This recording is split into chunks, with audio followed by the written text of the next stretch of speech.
You've never been afraid of the dark. You used to mock your friends when they told you their horror stories of what lurked in the dark in middle school. Once or twice in the past, you may have had some trepidation before stepping into the dark, but you were a senior now, and you knew there were no such things as monsters. There were no vampires hunting in the perfect darkness of night, no zombies waiting to grab your ankles when you couldn't see where you were stepping, and there were certainly no ghosts waiting for you to turn the lights out so they could appear in your bedroom. These were the nightmares you never had because there was no reason to fear what didn't exist. You never had a reason to fear the dark, but if you had, maybe you wouldn't be where you are right now. It was always a show of fearlessness when you took the unlit alleyway as a shortcut on your way home. Not every time, but when you were walking with some friends, and the opportunity presented itself, you would slink down that path while they went around. Hoping they wouldn't notice you were gone, you'd wait until they were just about to the other end of the alleyway and you'd leap out and give them a scare. You further solidified their fear of the dark while alleviating your own with each uneventful trek through the darkness. At least, until that time where it took your friends a little bit longer to realize you were gone. For the first time, you encountered something unexpected in the void of light. It grabbed you, choked you, and as you thrashed, you felt even more of these beings as they grabbed your arms and legs and pinned them.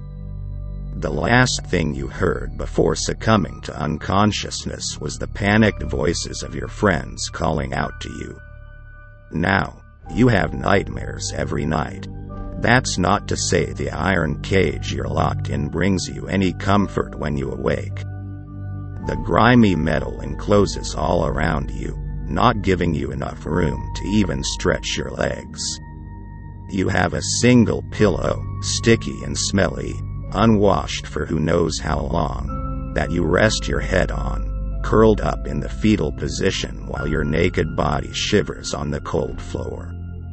No, there is nothing you want to be awake for, except to escape what you now see every time you close your eyes.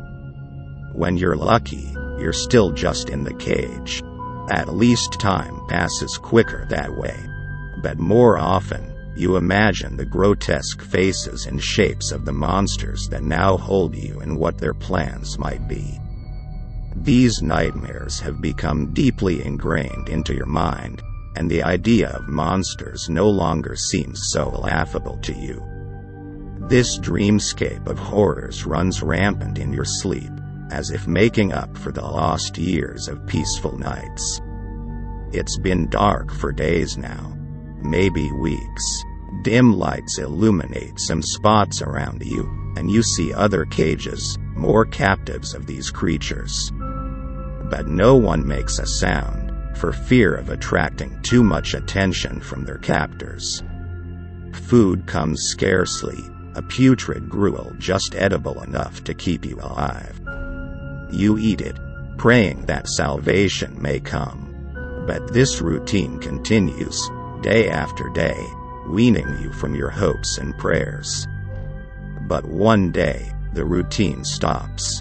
You hear something unfamiliar across the room. Metal creaking and moaning, sounds of pleading, and muffled cries echo through the chamber, slowly approaching you. Eventually, they make their way to your personal prison. The cage door creaks as it opens, but you merely weep quietly as your hands are tied and a gag fills your mouth, knowing that nothing you can say will sway this creature. It pushes you into a line with the other victims, and slowly you march along until the line approaches a single heavy door. One by one, captives are marched through this door as it opens and slams shut behind them. No one has come back out. After living in this hell, through the nightmares and darkness, you almost welcome the thought of your death beyond this door. Every few minutes, another victim passes through. Maybe it's a quick death, you hope. You hope for painless too, but life could hardly be that fair. Only 2 more remain in front of you. You imagine saying goodbye to your friends and family. 1 left. You pray for forgiveness, just to be safe. Now it's just you and the door. You hear nothing beyond it. Silence surrounds you. You look behind you.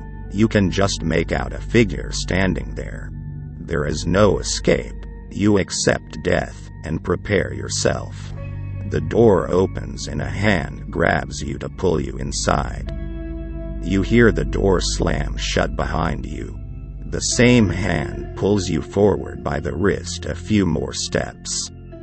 It is unmistakably human. It lets go, and after just a moment's wait, a bright light blinds you. It seems brighter than any light you've ever seen before. You turn about and try to find the source, but suddenly that never-ending silence was broken by the murmuring of voices. You stop moving and hope for your vision to return as quickly as possible. Gradually, you begin to make out faces.